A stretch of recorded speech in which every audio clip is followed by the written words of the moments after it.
Sorry for the minor technical difficulties. I appreciate everyone watching, listening, tuning in, supporting the channel. Before I get started, I just want to say I hope I'm, helping someone, informing someone, and inspiring someone at the same time. Making an impact on someone's life, some way, somehow. I wrote some things down. I wanted to start out by saying, welcome to the world, baby boy. I'm a new uncle again, and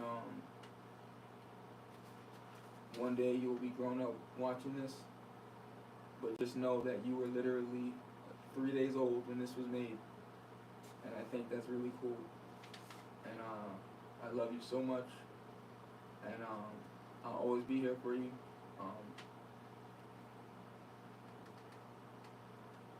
Same goes for my nieces, my other nieces and nephews. Your uncle is here for you, and he loves you, and you guys mean the world to me, and I don't know what I'd do without you. And congratulations to my sister and her husband. Such a beautiful thing, to experience and be able to be here and have your parents be able to experience this is such a blessing. These moments and times will never be forgotten, and we'll never get them back.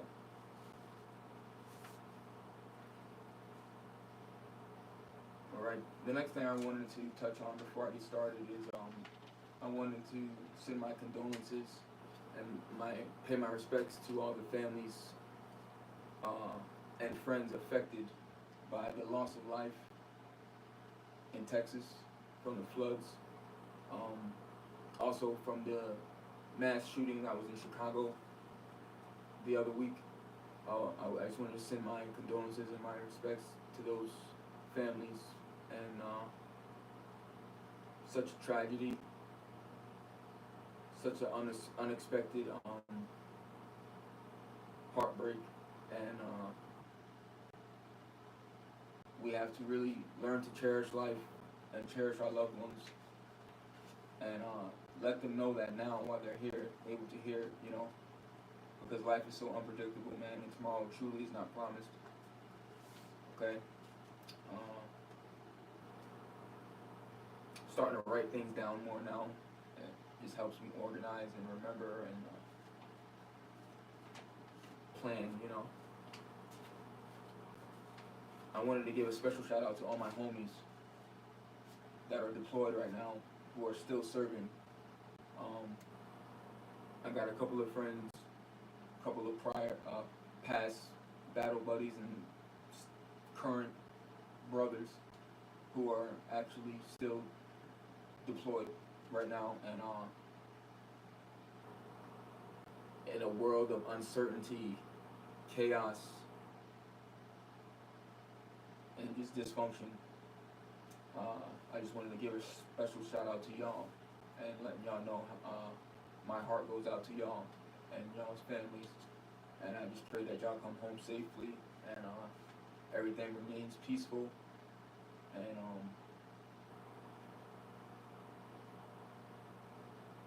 you stay prayed up, you stay safe, man. Absolutely.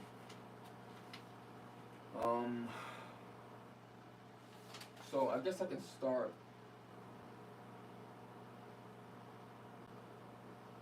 I can definitely start this, and this is actually volume 3, by the way. I think I accidentally put volume 4 in the title. But this is actually volume 3 of my military experience, and if you aren't caught up or up to date on the last 2 volumes that I posted and uploaded, you can go check those out whenever. That's the cool thing about YouTube, is you can always rewind, pause, play, and you can be yourself, man. You can truly be you, and I appreciate that about this platform, and I'm thankful that it gives people a voice and an opportunity to speak on things and shed light on things that not too many people may know about, or not too many people may want to talk about, or can be uncomfortable conversations. So I want to thank this platform for providing that opportunity. So I definitely want to start this by acknowledging and speaking on the Buffalo Soldiers, if you will. What is very interesting is that name was actually given to black soldiers, black Army United States Union soldiers by Native Americans, by the natives. They were actually given that nickname by the Native Americans because of the woolliness of our hair, resembling the hair that's on a buffalo. Like the hair in between his horns that's on his head and on his chin. They actually compared the ferocity of our fighting style and the strength of the ability in our strength to hang on to our horses while riding and fighting at the same time. It's like we were glued to our horses like monkeys, as they said. Well, as one Confederate soldier wrote it once. So it's amazing to me, being a veteran myself, being someone who served, someone who went through hell to prepare for potential war. It's fascinating to me to see how much of an impact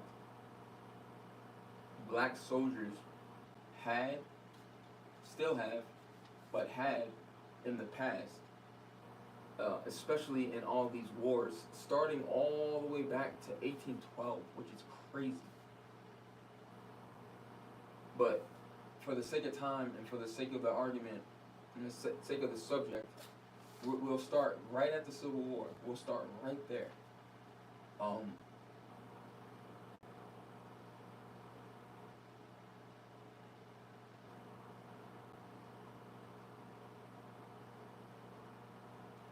We had such an impact, and we had such a presence, powerful presence in the war, in all these wars. Dating back to the Revolutionary War, there were black soldiers. It's like I said, we'll start at the Civil War, but even dating back that far to the Revolutionary War, black soldiers in the hands of black people, prior black slaves, had such an impact on every war. And they didn't want us to know this because they didn't want to discredit or take any shine and glory away from all these damn statues you see scattered throughout the country, right? They didn't want to. It's like, yo, if we're gonna do statues, there'd be thousands of them, of black men and women that we don't even know about, bro, and sis, that we don't even know about, that had such an impact. It's like, I'll give you one that everyone should know. Harriet Tubman. We have no idea how much Harriet Tubman has done. All we know is that she helped free slaves on the Underground Railroad, right? That's all we know about her. Yo, she had such an impact, and she had such a influence and a huge role in the Civil War, bro. And no one gives her credit on it, and no one acknowledges it, because she's a woman, a black woman. But it's just remarkable to me how she not only led slaves to freedom, risking her life, risking the lives of the slaves. It's remarkable to me that even after that, she had more of a dedication. Because it's like even after that, she could have been like, "All right, I'm done. I'm cool. I'm chilling. I ain't taking no more risk. I ain't doing no more. Um, I ain't helping no more." She could have easily done that, but she enlisted and she worked as a spy. And not only as a spy, uh, she led a raid on one of the Confederate forts, bro. A what do you call a marine raid on top of that? They were in a boat and a raid on a bay. It's like that's amazing, bro. We don't even know that. They don't even talk about that. They put it in that little movie they made for her a couple years ago, but it's like I'm just bringing that up to give you an idea of the significance in our role as blacks and prior slaves, former slaves in bondage. The powerful presence, and mind you, 90% of black people at that time, 90%, probably more, could not read or write, bro. And sis, they couldn't read and write. One of my young lady friends I was talking to the other day, she made me aware of this, and I didn't even know this. And I'm a huge black history buff. And I didn't even know this. So,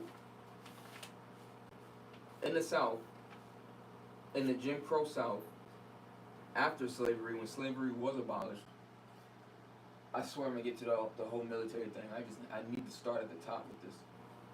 When slavery was abolished, and they were making rules and laws for black people to be able to vote or not vote, one of those were you had to be able to pass a literacy test. And if you could pass the literacy test, you could vote. If you couldn't pass the literacy test, you couldn't vote. Now, when those laws and rules were made, when those regulations were confirmed, they knew damn well that black people could not read nor write or count, none of the above. When black people would show up to those polls to vote in droves and hundreds and thousands of blacks that were attempting to vote to change things for their well-being, they were faced with a literacy test. And this literacy test prevented so many people from being able to vote. And when you think about that, it's like, what more can you do to a group of people that was, on top of what was already done? What more can you orchestrate, design, set up to keep a group of people down and behind, delayed, deprived? What more can you do? Just to turn around and tell us to pull ourselves up from our bootstraps and work your way up. And when we did that, when we earned our keep, when we worked for our lives of freedom, when we did build ourselves up, we were raided, bombed, burned, attacked, brutalized, raped, dragged, hung, castrated, sodomized.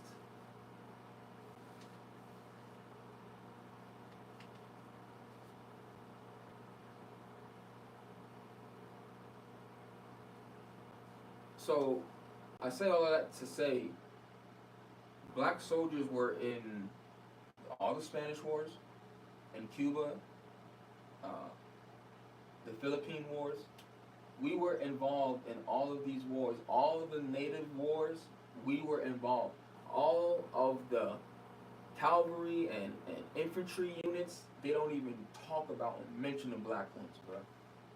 And all of them had significant roles, if not most, in all of the victories and battles in the United States, man. Joining the military, joining the army was a black man and woman's, but majority black men That was our only way to potential freedom. That was our only way to get back at the ones that have literally slaughtered us for the past 250 years prior to the Civil War. The ones who, raped our mothers, raped our sisters, raped our nieces, raped our daughters. The ones that had our sons pulled apart, our fathers pulled apart by horses.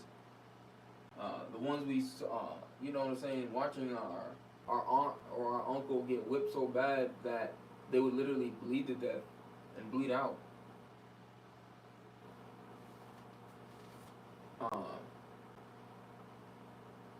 Couldn't imagine getting hung from a tree, burnt alive, and riddled with bullets. You couldn't imagine that. And this was happening to black soldiers in uniform. In uniform, black soldiers were coming home from World War One. They were coming home from World War One and getting lynched in their hometowns, at the bus stop, train station. They were getting lynched, shot at, dragged behind cars, in uniform. And it's just like, what you don't even lose your life in war. And World War One was serious, reading up on it and watching documentaries on it. Both World Wars were very serious. This is why we do not want another World War. We want no parts of a World War, especially not today. The amount of life lost in these wars was beyond belief. So to make it home was a miracle. To make it home was a blessing. To make it home was nothing but God. And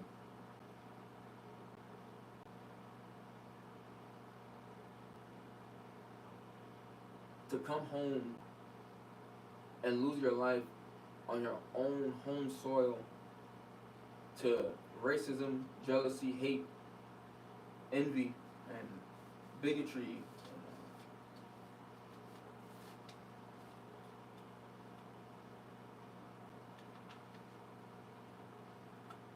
It's just not right, man. It's simply not right. It's simply not right. And the fact that I wore shades because I didn't want y'all to see me tearing up. Not that, I had to tell y'all that, or not that I care, but I wore shades because I didn't want to be crying on camera and shit. Because it's deep and it's heavy. It's like the fact that black soldiers had to go through that.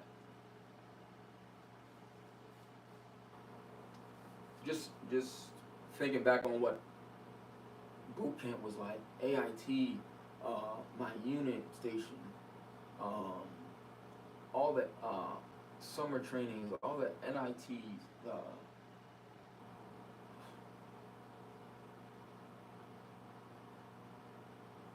it's like, I couldn't imagine what it must have been like in a segregated army, segregated military, segregated platoon.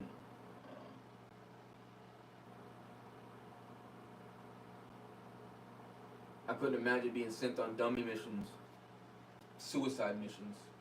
Couldn't imagine that. Missions that they just knew you weren't going to make it back, but they would send black soldiers on it.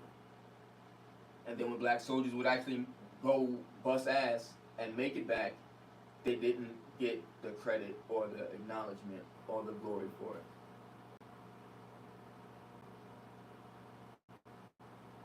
It's like a couple far and few in between had gotten some type of recognition and acknowledgement.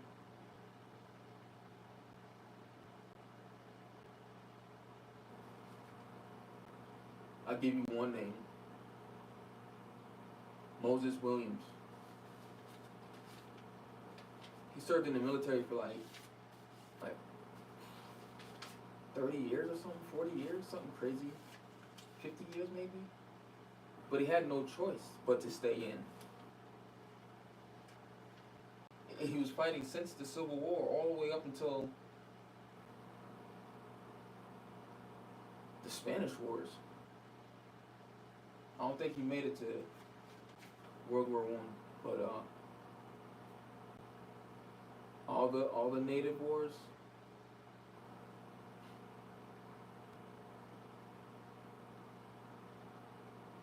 We played such a role, man. I remember one time we were doing combatives in boot camp, and we had this white muscle bound just asshole of a instructor, and I remember and some guys probably remember this too. I remember out of nowhere, for no reason, he walked up to me and he was just like, "Do you want to fight, Private?" Or something like that.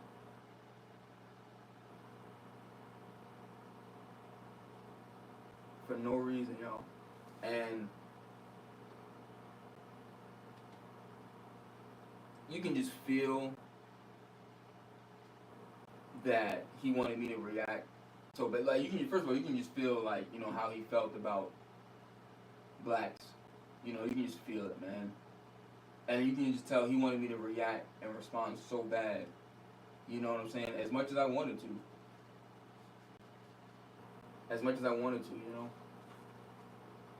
But it was just like, pride is the devil, man. And it's like in front of everyone, in front of all 4 platoons, I just had to bow out gracefully. You know what I'm saying? Live to fight another day.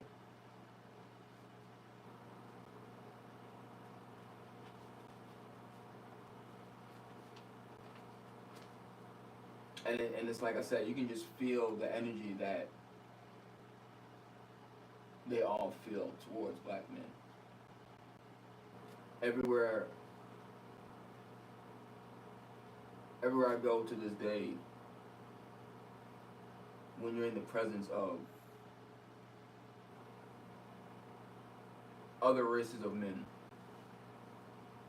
that are not black, and even black men as well, included in this. But as far as black men in the presence of other races of men, there's like this automatic inferior complex that comes over them. And because of that, it's nothing but resentment, jealousy, rejection, sabotage, and everything else that follows. And this is the world that has been created for black men, black soldiers.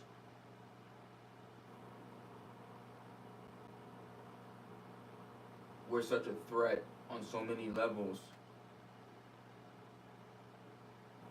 that in uniform,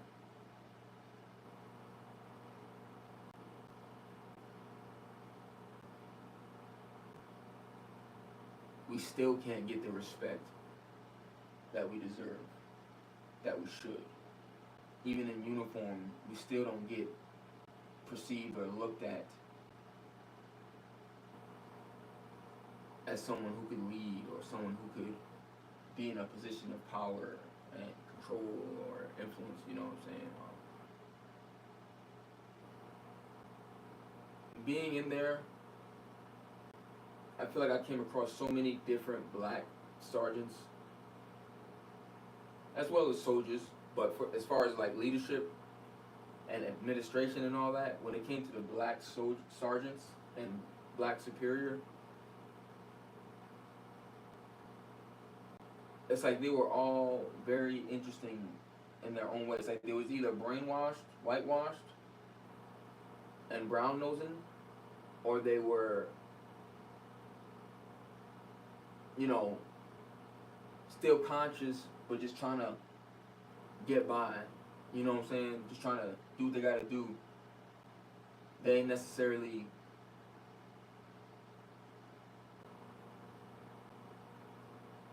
you know what I'm saying, like they ain't necessarily like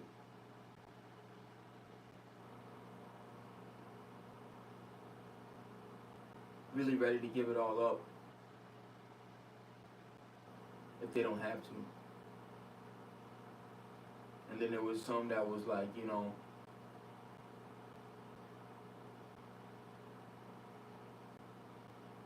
just very asleep. Let's just say that, for lack of better terms, asleep and just wanting acceptance from a power structure that will never view you more than past the color of your skin. They'll never view you more or respect you more past the texture of your hair. This is a real thing we're dealing with today as black men in the United States. It's, it's really all over the world because black American men are hated everywhere, it seems like. Black American men have such a black cloud over our image that it's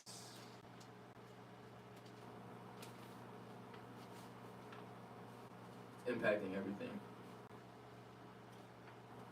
It's impacting everything that, you know, black men who are actually out here trying and doing the right thing and working hard, and it's like it impacts us, you know, because everything we try to do and everything we want to do is impacted because of that image that we have.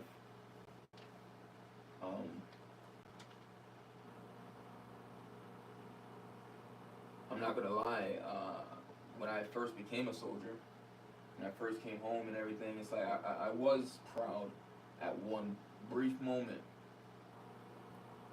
I was proud. I was excited to finally be looked at as something more than what you see on the news and what you see in the movies and the videos and in the songs and the music. I was thankful to finally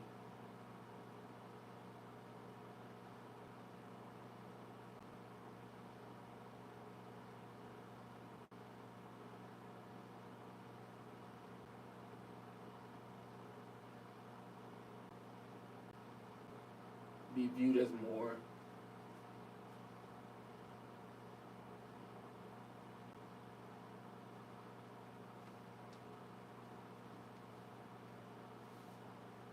more than what the world has created for us, you know?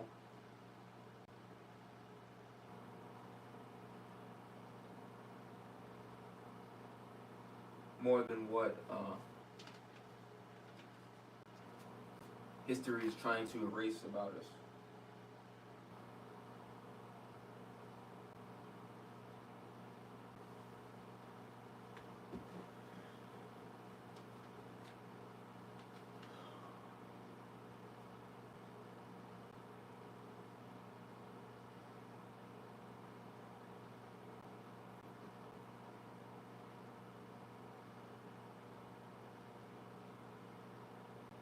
You have no idea how bad I wish the best, how much I wish the best for every living, breathing, alive black man right now.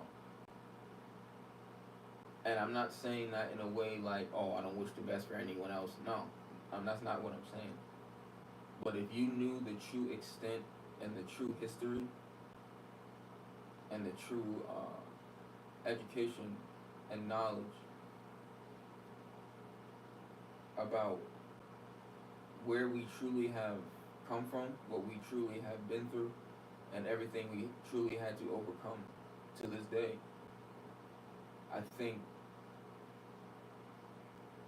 Like I'm for real. Like if whatever it is that you understand to a T, whatever it is, whether it's music, sports, gambling, literature, math, science, chemistry, animals, water, whatever it is that you understand to a T, astrology, whatever it is, if you were to learn about black history like that, and if you were to learn about the extent of brutality that black men had to endure, okay, and I'm not trying to exclude black women, not at all. I'm a black man, and I have to speak for black men right now, while I have the chance, while I have the opportunity, while I have the platform and the audience to do so. The ones that are willing to listen and willing to learn, willing to change, willing to be better.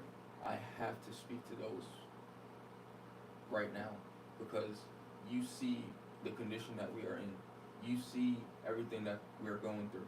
You see everything that's happening to us. Okay, you see it. You understand it. This is much deeper than surface level. You know, surface level being what you see in the news, what you see on Instagram, TikTok, on the internet. You know what I'm saying? Like this is much deeper than that. All you're seeing is the aftermath on the news, on these social media platforms. That's all you're seeing is the aftermath. I remember, being in when I was in the service, being in boot camp, being in AIT, being in my unit, being in the field, being in the desert. It was like you always, had to be around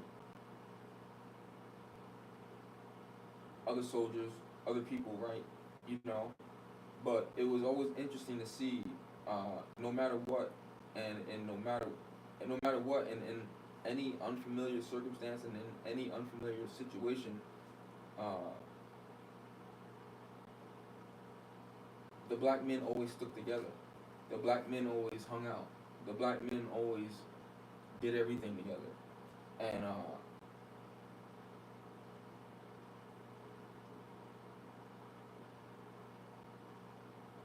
it was just interesting to see. And it didn't matter where anyone was from. One person could have been from Arkansas. One person could have been from Florida.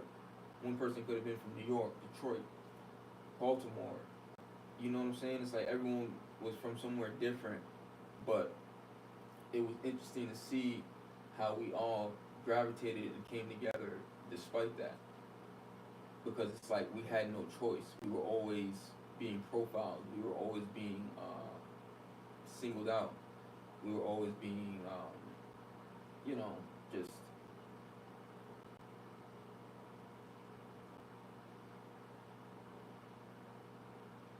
always having to do more.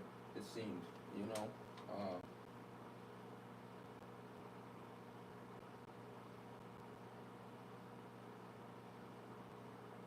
and even when you did do more, and even when you did go above and beyond, it's like you were never really truly respected for it or acknowledged for it, or and it's like looking back on it. At the time, I never understood it, didn't get it, but looking back on it now with everything that I know and everything I understand, man, it's real, bro. It's real. It's like we really get hate and jealousy from them. They really do go out of their way to sabotage and hold us back and hold us down and keep us down. Um, it's like we really are threatening to them in so many ways, man.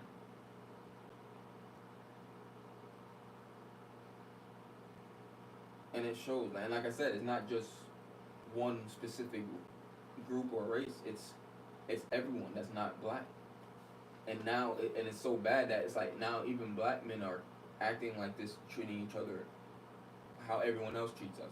It's like we're projecting that energy onto each other now. It's like that's how bad it is.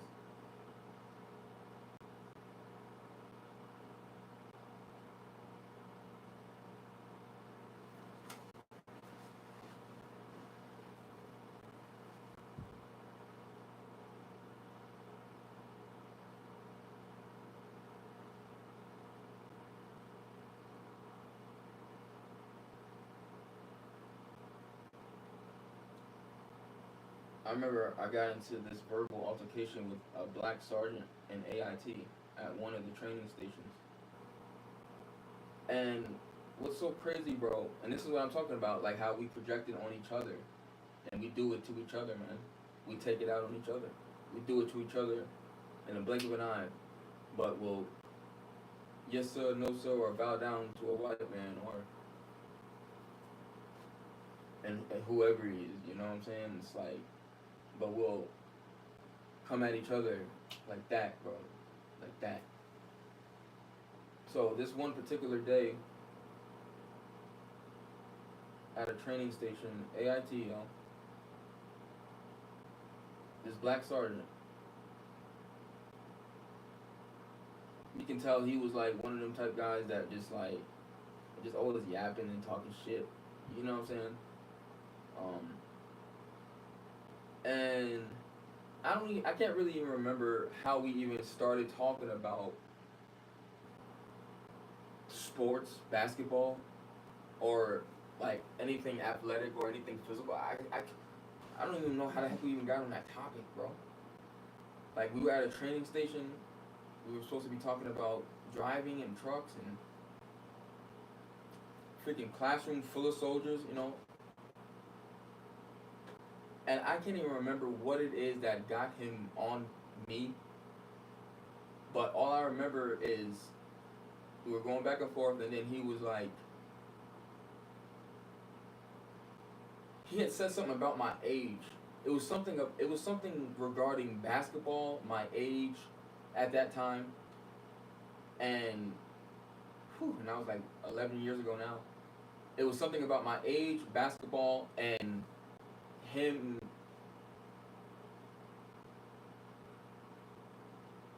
being able to still run circles around me or something like that. And it was something he was trying to say something about like me being too old or aged out, and how like there's someone 18 and 6'8" doing what I can do or something like that. And mind you, he's never seen me play, nothing, just talking shit. And I'm like, and when he was like, he was like, oh, I'm so and so age. I forgot what age he said he was, but he was like older. I think he was like at that time maybe like late 30s, maybe early 40s, maybe. And he's like, and I at this time I'm like 22, and he goes, I always triggered older men, bro. I don't know why. Just a little side note. I always triggered older men. But anyway,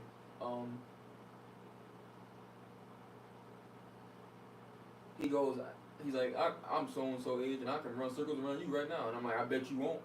And the whole, yo, the whole classroom's like, oh shit. Like, yo, they couldn't believe that I was talking back to the sergeant like that.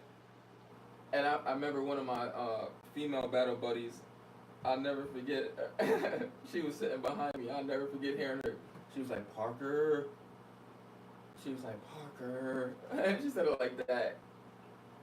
Like, she was just like, scared, scared for me and shit. She didn't know what the hell was about to happen. She was like, Parker. I was like, I bet you won't.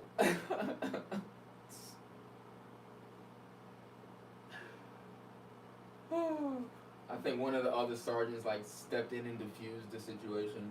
But I bring that situation up to say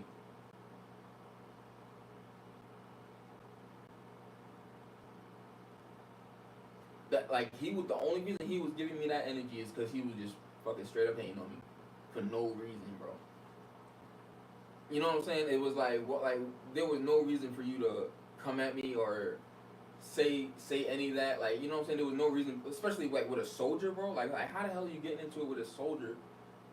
A young soldier at that, like a young. But like I told you, bro, I always triggered older men. I remember being like in my late teens,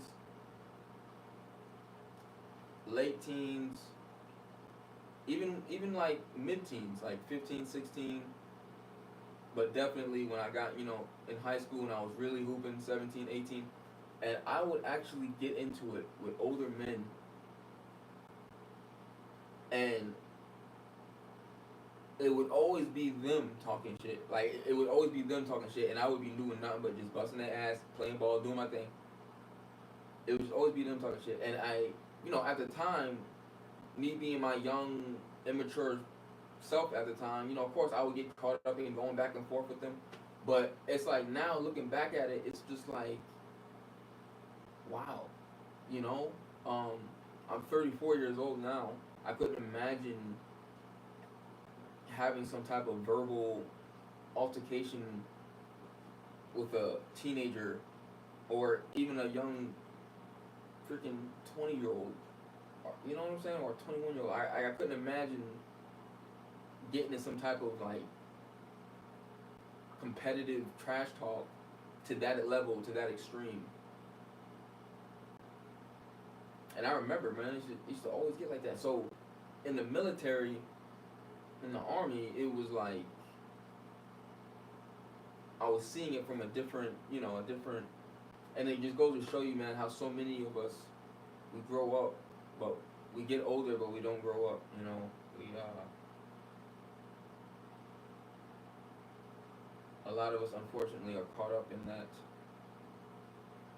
that web, especially emotionally, especially our emotional intelligence is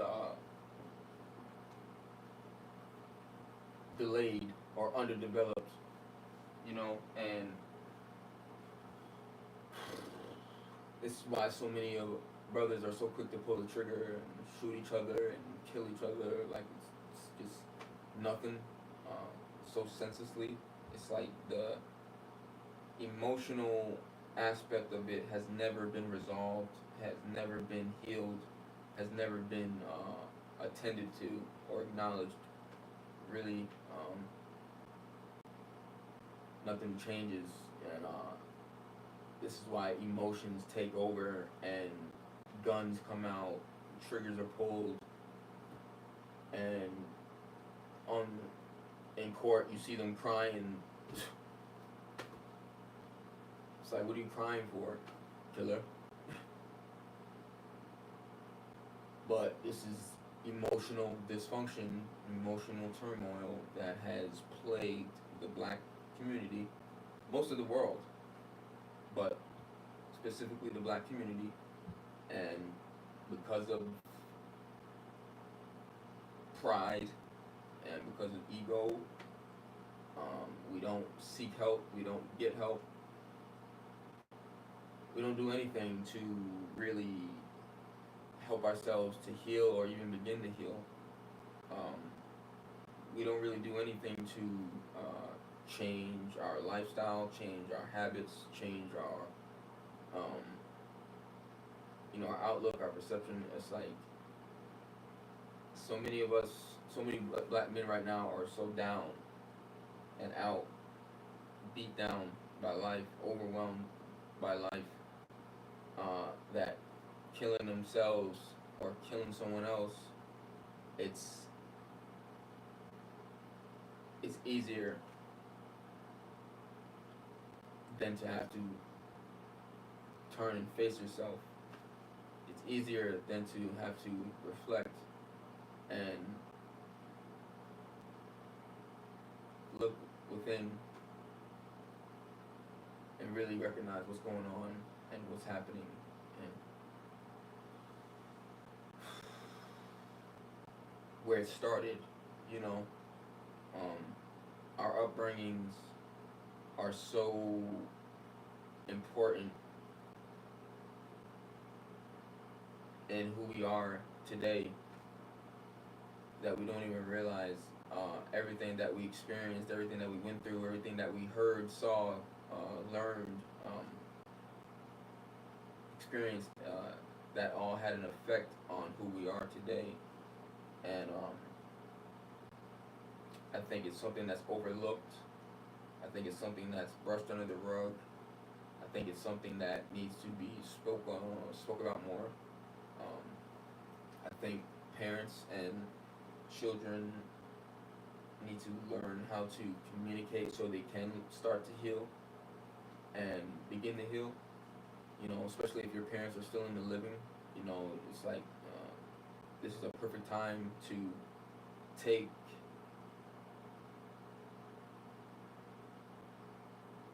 an opportunity or a chance or a time to try and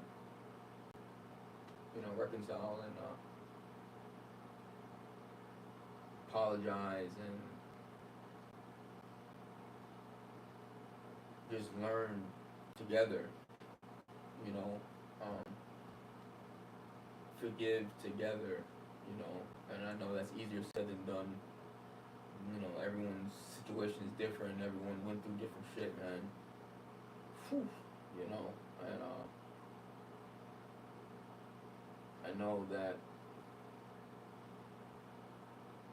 know that God is watching, and one day you're going to meet him, and one day you're going to want his mercy and his forgiveness.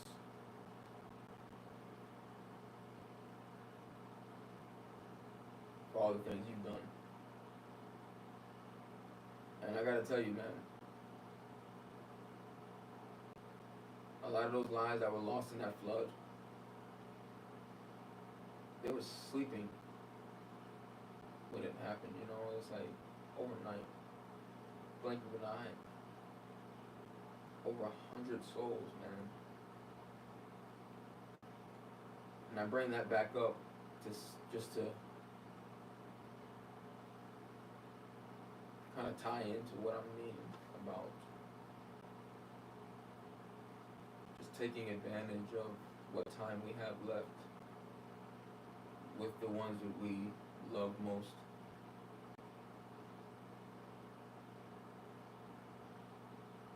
And care for most and hold dear to our hearts.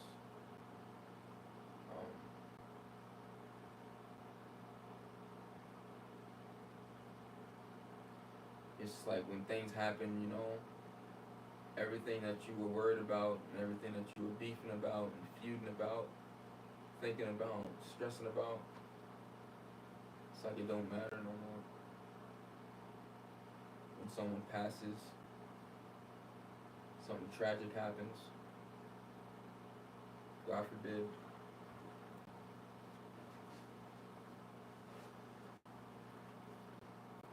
I never forget the feeling I had coming home from AIT and boot camp and everything. I'll never forget the feeling I had surprising my mom. That was a really special moment. I had one of my homeboys pick me up from the airport. And that was a special moment too, to see him. He was actually the first person I saw when I got home, really. Saw me in my dress blues and shit, you know.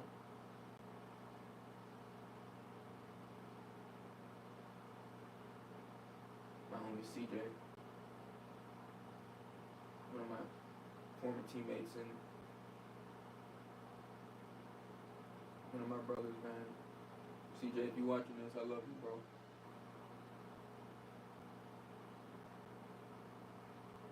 Hope all is well, man.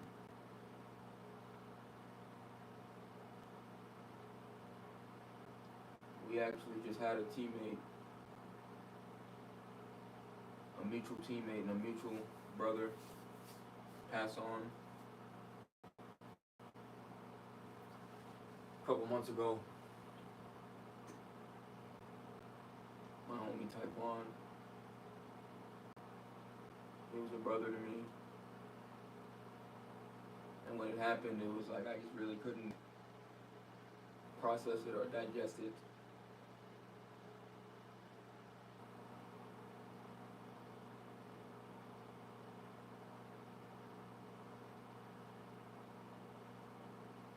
And it's interesting because we actually all have a mutual friend and brother who killed himself literally the same month I came home from AIT. I came home from AIT, yo. My homie Neil.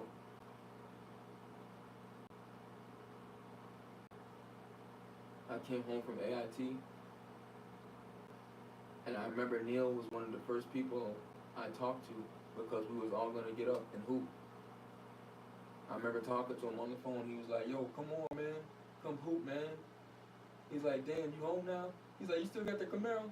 Every time I would talk to Neil, bro, he would always ask me about my Camaro, bro. I used to have a old school '92 Camaro 6-cylinder. But that was my horse, man. That car took care of me, man. Upstate New York and everything. Through the winters and everything. But he used to always ask, every time I would talk to him, every time I see him, he'd be like, "Man, you still got the Camaro." But I remember he was one of the first people I talked to, man. He was like, "Yo, come hoop, man." And I was like, "Damn, I got my girl with me, though. Is that cool?" And he was like, "Hell yeah, bring her." Big country guy, man. And we went and hooped. All of us was there too. Everyone was home. Everyone's there. You know, I guess, you know, everyone knew I was coming home, and I was back, and I hit everybody up that I could, man. And for the most part, everybody showed up. CJ, Tutu, Taekwon,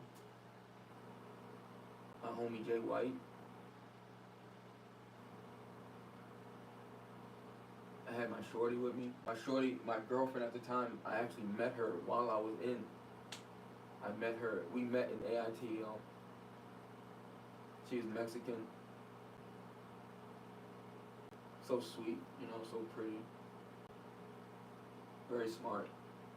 She's still serving. She's still in, actually. She's a mom now, remarried, and all that.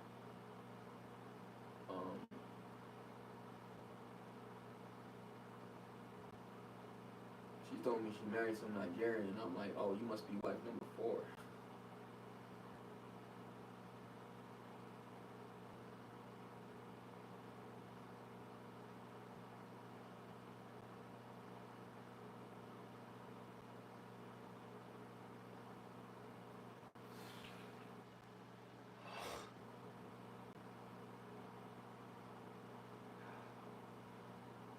Yeah. She was sweet though, man. Just bad timing. Both young and dumb. Both freshly in the army. Both just not sure what the hell life is about to bring us. And she was active duty. I was guard, but she was active, man. So she was already about to get stationed somewhere. And, you know, it was short lived, but it was a good short stint, man. Like I said, especially it starting in while we were in the army, us meeting in the army. It started there, and it was a huge. She played a huge role in my mental health and coping ability those last couple of weeks there in AIT for sure. You know, I was definitely running on fumes and shit after going through Benning, bro. Fort Hell.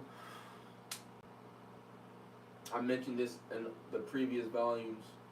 The soldiers that came out of Fort Benning were unlike any other soldiers that came out of any other boot camp. Fort Sill, Fort Leonard Wood, Fort Jackson, no comparison to the soldiers that came out of Fort Benning. Shout out to my soldiers in Fort Benning.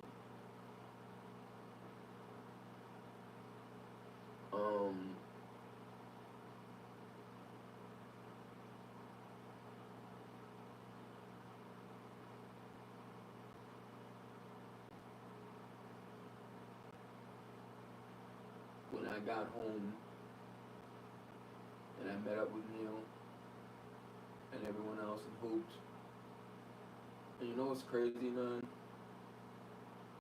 I actually think we all hung out at dinner or something. Either after we hooped that night or it was a couple nights later.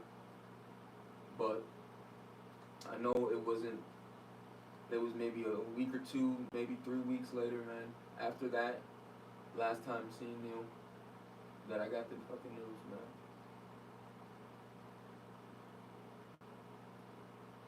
homie Corbin hit me up. Shout out Corbin, my homie Corbin, man. Shout out Troy, his brother, and shout out your parents too, man. I love your parents. They were always so sweet and supportive, man. Especially that late playoff run. My senior year, we had that late deep run we had. I ain't trying to get sidetracked, but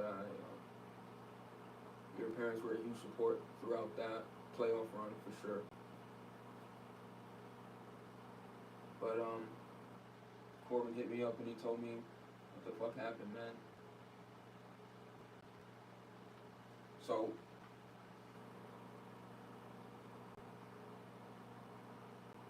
what's crazy is I had found out that one of my battle buddies had killed himself not too long from getting home.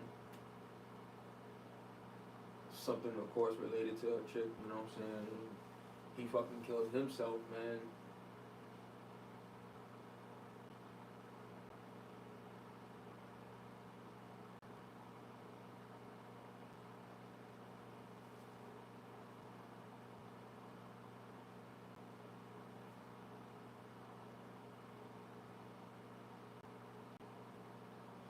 Yeah, death is a very tricky thing, man.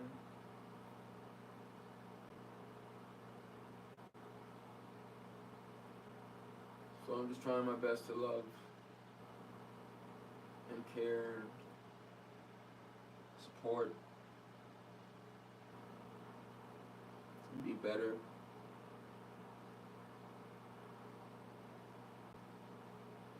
For the next generation, man. Because things can't keep going the way it's going.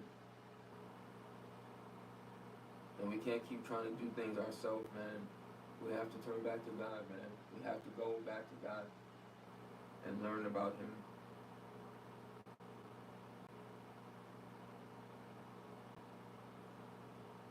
We need to do our own research. We need to do our own prayer, our own studies.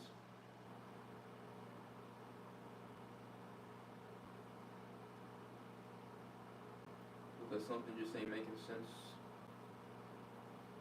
Wouldn't you agree?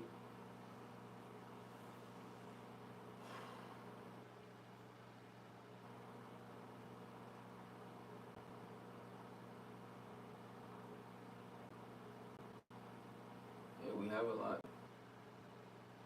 We have a lot. We have a long way to go.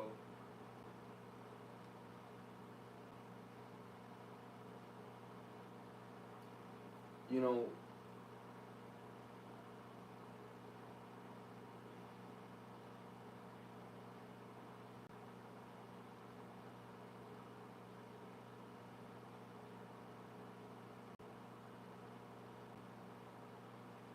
I'm thankful for my military experience. I am.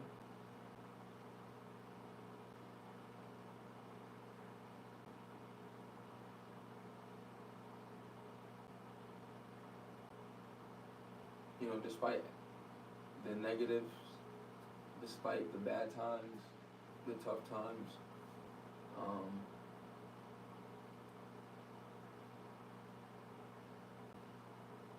you know,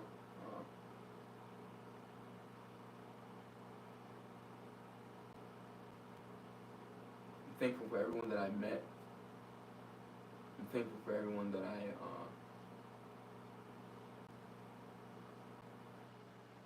learned from. You know, I learned a lot. I learned a lot from a lot of older soldiers, soldiers that were in combat, soldiers that actually seen war, bro. Yeah, man.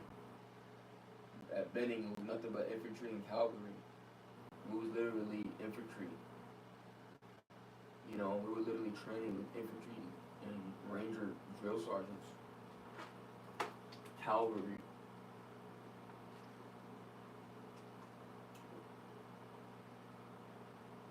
We graduated with cavalry.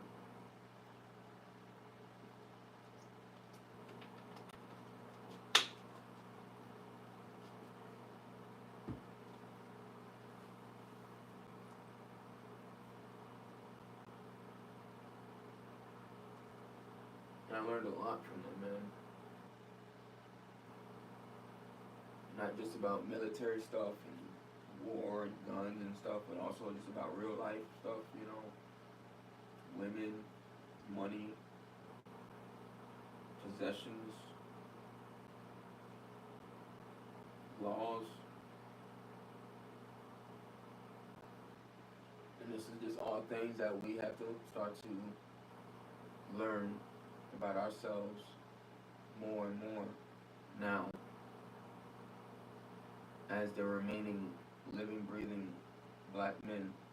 This is what we need to start doing, is learning more about ourselves.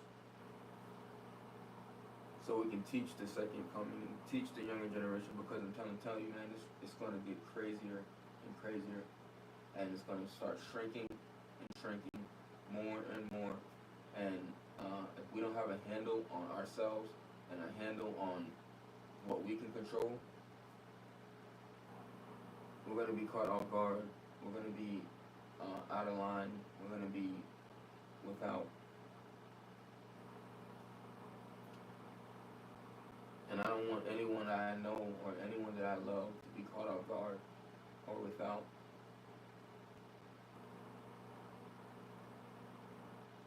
Or in any bad situation.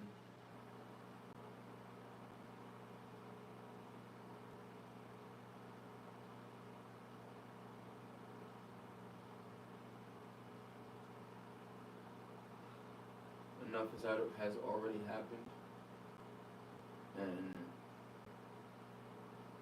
we may not be actively, fully in a war right now, but there is war going on as we speak. There are people still dying every day due to violence.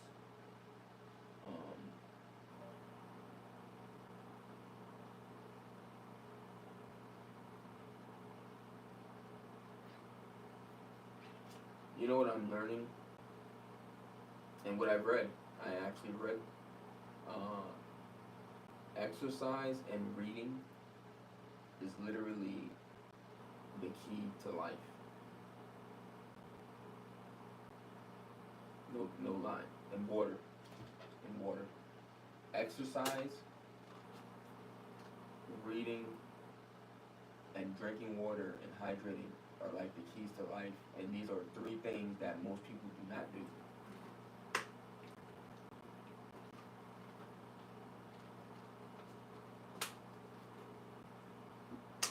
Three things that most people do not do, Most people are drinking soda, juice, liquor, beer, smoking cigarettes, blacks, vaping.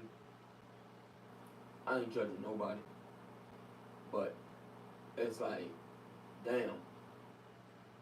Could you imagine what your lungs, kidney, liver, stomach, intestines must look like,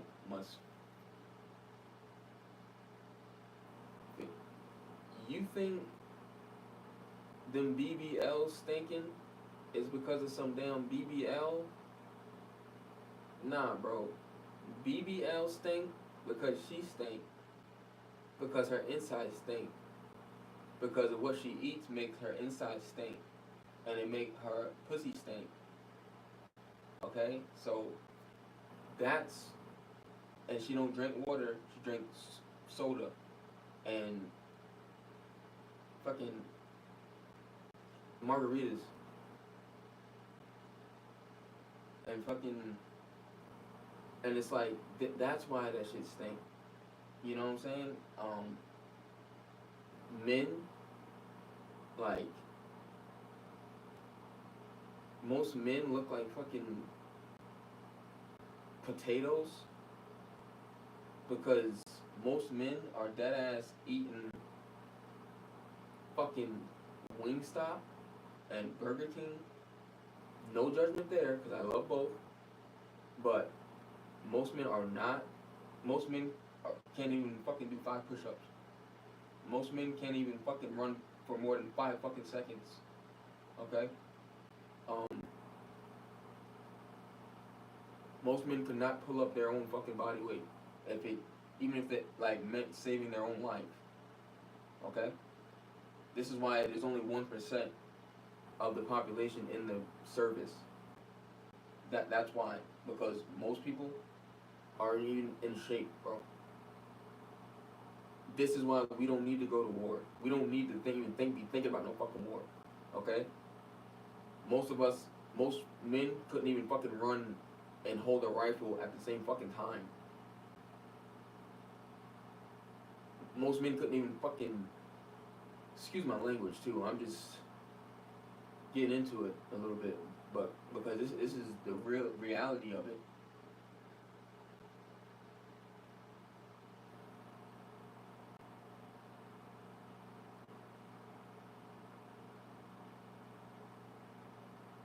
Most men could not carry another man on his back and run and hold a rifle at the same time. Most men could not physically do that right now.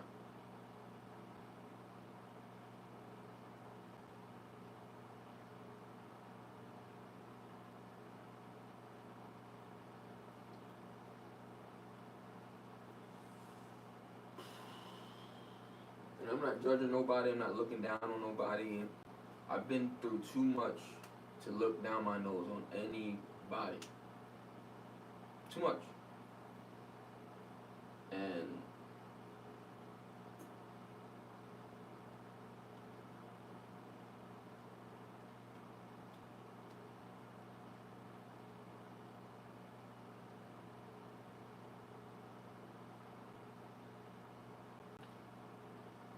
start reading, start exercising, start hydrating. Go to pharmacyforlife.com, spelled with an F. My man Styles P had started a brand. He had started a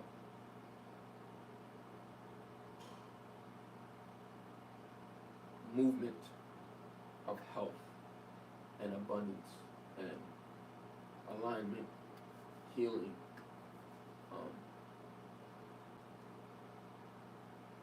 accountability. Okay. Learn about these herbs and these oils. The same ones that Dr.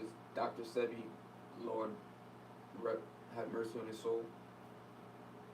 The same stuff Dr. Sebi was speaking of and talking about. Learn about this stuff, man.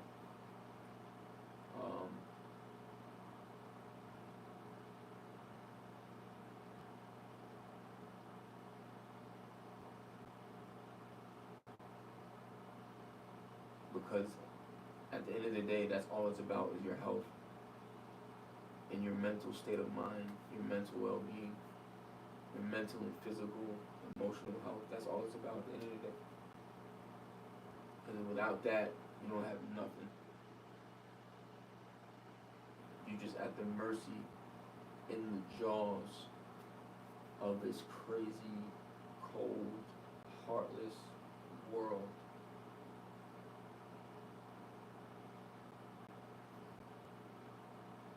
That we call home right now.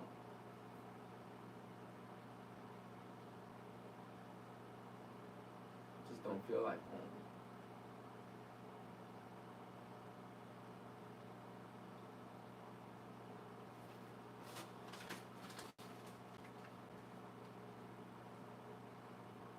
Okay. Let's finish off.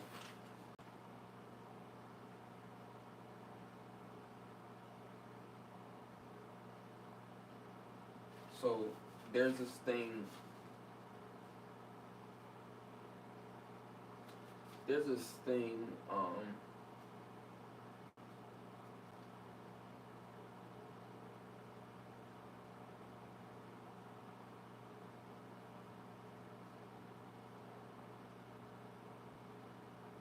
Trying to find the words to put this correctly. All right. So all of our leaders during the civil rights movement, right? We'll say between the years of 1960 and 1980. We'll just give it a 20-year range there. 89. Huey Newton was killed in 89. So let's say between 1960 and 1989. It's almost 30 years. Um, our leaders have been eliminated one by one by our own uh,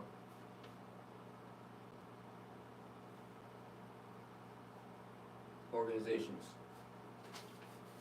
and our own organizations right here in the United States. Um, you can do your own research on your own time and find out which specific entities were responsible for the deaths and exterminations of our leaders.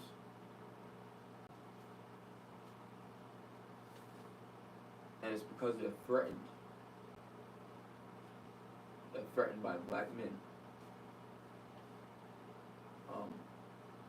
They're threatened by black men and the potential influence they can have on influencing a million others to think and speak and do the same, you know.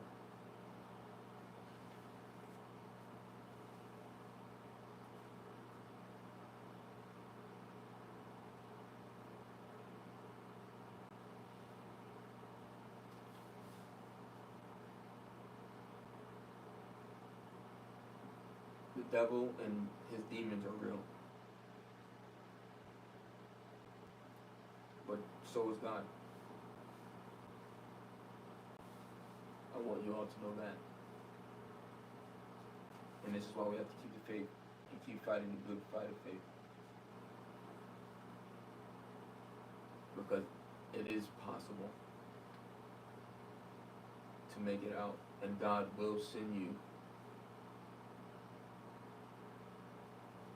the right people to support you, help you, and be in your corner and have your back. He will. He will. I'm a living testimony of that. If it wasn't for my mom and my sisters, I don't know where I would be. And that's most black men. That's most black men. That's most men in general today, but specifically, that's most black men in the black community in the United States. We wouldn't be who and what we are and where we're at simply because of how this world has been designed to keep us down and keep us out and keep us from completely growing and elevating to a point where we have such an influence and impact on the world, and we're looked at as superior or as some type of put on some type of pedestal, getting the credit, the acknowledgement, the attention. It's like this is what they fear the most, is us liberating and educating and unifying each other. That's the greatest fear, is retaliation or revenge. And you know, I'm gonna be honest with you, as much that has happened to blacks since slavery, as much that has happened to our community, you know, I think most blacks today are to a point where retaliation and revenge in a violent or brutal way is the last thing on our mind. I think most blacks alive today are at a point where we are ready to get to a point of progression and elevation, harmony and abundance, because we've already been through so much. We've already had to endure and overcome so much that we don't got time for any type of drama. We don't got time for any type of get back. We ain't got time for any type of war. We don't have time for any type of any more turmoil. and that's already there, that we're already in. All we need is to get their foot off our necks. It's like we're not asking anymore. You know, we have to get their foot off of our necks. You know, we have to take their foot off our necks. You know, and we do that by ownership. You know, we do that by you know, building generational wealth by taking ownership, having land and real estate, and learning about this stock market, learning about oil, learning about resources. You know, it's very, very important, because this is everything that they know that we don't, and this is everything that they use to take advantage of us and to get over on us ever since the abolishment of slavery. You know, a lot of these southern farmers, a lot of these old white farmers' land has been inherited and passed down from being stolen from black owners, black families, black farmers. This land, a lot of land that farmers, modern day white farmers own today, is passed down stolen land from black people and black families that either had been murdered and then taken their land, or they've been ran off their land, or they somehow been legally black and white on paper swindled out of their land. You know, something finessed out of their land somehow. So yeah, man, yeah, it's real, man, it's real, and it's deep, and that's why it's like, you know, any talk of reparations ruffles everyone's feathers, because too much would have to be acknowledged, too much would have to be highlighted as to what exactly we went through, and why exactly we're in the condition and in the position we're in now. The wealth gap in the United States between black and white, but that shit don't even make sense, bro. Home ownership, home loans being given out and approved, and homes being bought, like the fucking gap between that shit doesn't even make sense, bro. And this shit has been designed for it to be this very way. I want you to look up what redlining means. Go, that's your homework assignment after this video, is to look up redlining. Okay? And it's gonna explain everything that you need to know on how far they went out of their way to keep us down and out and with nothing. Okay? So this is why ownership and home ownership is so important. And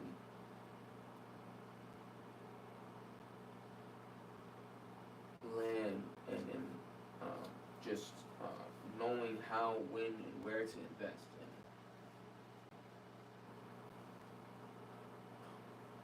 there's just so much financial literacy that we still have to learn as a people, as a community.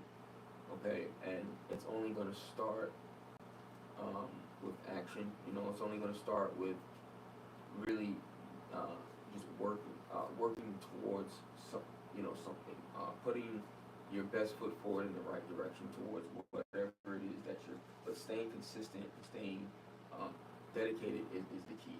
You know, and it's not easy. I know it's not easy. When you're out here trying to make it, you're out here trying to work, and you know what I'm saying, jobs don't want to call you back, and apartments don't want to rent to you, and houses, landlords don't want to rent to you. It's like, this is why it's so important for us to learn to go into business for ourselves, learn to create for ourselves. You know what I'm saying? Buy your own home so that you don't have to worry about a damn rental application or a damn landlord, or just learn how to make your own money so you don't have to be begging nobody for no damn job and wait for them to call you back. or getting hung up on. Read. This is my final bullet. Read. Read, and exercise, and hydrate. I am learning more and more that diet is definitely a huge part of our life. Our stomach is like our second brain. It's my toughest challenge because I love cookout. I love them. Burger King, okay?